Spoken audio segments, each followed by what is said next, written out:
Now, Margaret Warner wraps up her reporting trip to the Middle East nation of Yemen with the story of its most prevalent homegrown product. If you want to get something done in this country, try to do it before 3 o'clock. Soon after, Yemenis' cheeks are bulging with the mildly narcotic leaves of Yemen's #1 cash crop, khat. For an overwhelming number of Yemenis of all stripes, getting buzzed on khat is a daily pastime. Khat in Yemen has existed for a very long time, and it represents one of the social traditions here in Yemen. Khat is a connection between family and friends. Like his family and friends, Office Director Abdullah al-Sheikh started chewing khat in his teens. They gather like this with bags of leaves and bottles of water for hours at a time, talking politics, family and tribal matters, and sharing jokes. Whatever the topic, everyone's eager contribution is fueled by what aficionados say is a gentle speed-like buzz brought on from chewing the leaves. The feeling has been compared to several cups of espresso or that first glass of wine, but it goes on for hours.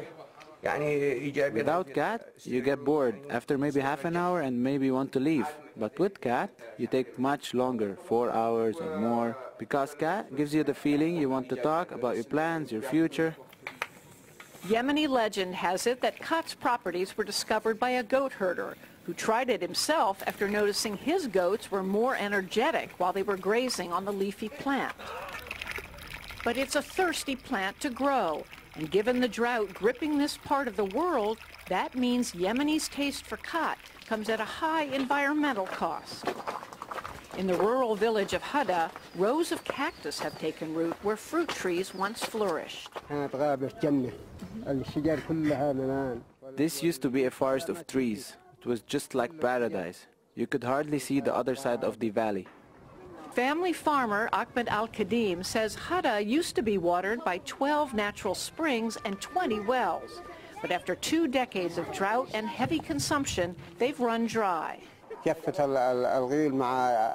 Now my farm's dried up. There's not been enough rain, and we use too much water. Cities like the capital, Sana'a, are endangered too. Its water table is dropping fast from the drought and exploding population and khat farming nearby.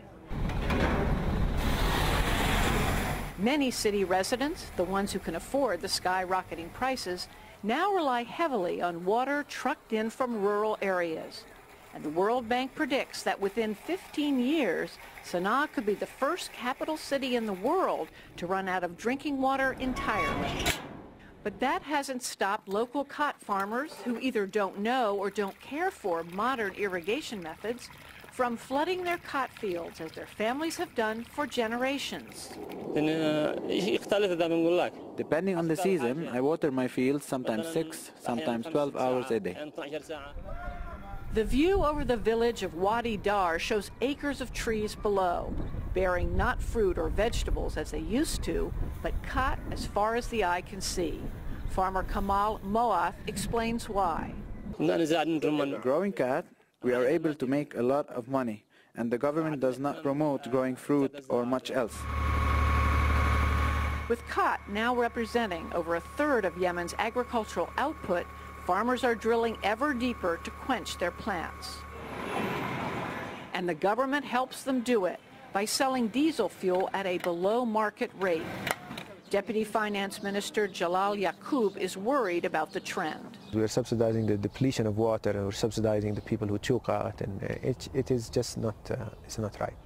But he acknowledges there is an economic benefit. The lucrative khat trade keeps money circulating in the countryside, so life in poor villages remains vital.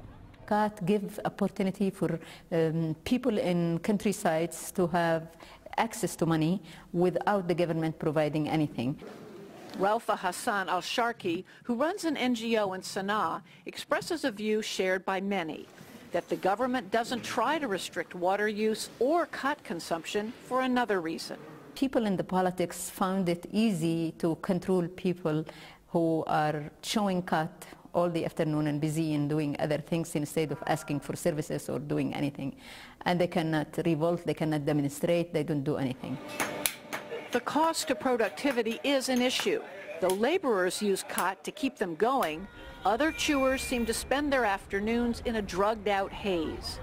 Yaqub insists this is not deliberate on the government's part, but providing alternatives to khat, whether for work or play, would be a huge undertaking. It is a serious lack of prioritization from the government, on the government's part, not to focus on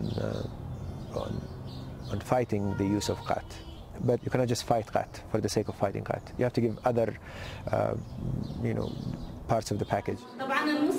These students aren't waiting for the government. They've launched their own anti-khat campaign to urge other young people to do something else. Marwa Bahabab and Firwas Shamsan, both in their 20s, say khat chewing among their peers is holding them back. They say, okay, if I'm not chewing, where should I go? I'll be walking on the street. They don't have the awareness, as I said, and they don't have like guys to tell them, no, you can go to voluntary work, no, you can you can go to a gym or something like that. And that's the problem here. They need to kill the time by chewing khat. Abdullah al-Sheikh and his friends, their wads of khat growing with each chew, wouldn't disagree.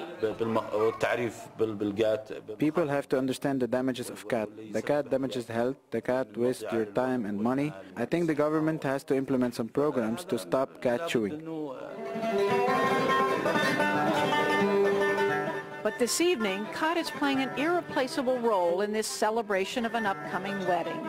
Without it, the music may not play as loud, nor the party last as long, in a country where khat is king.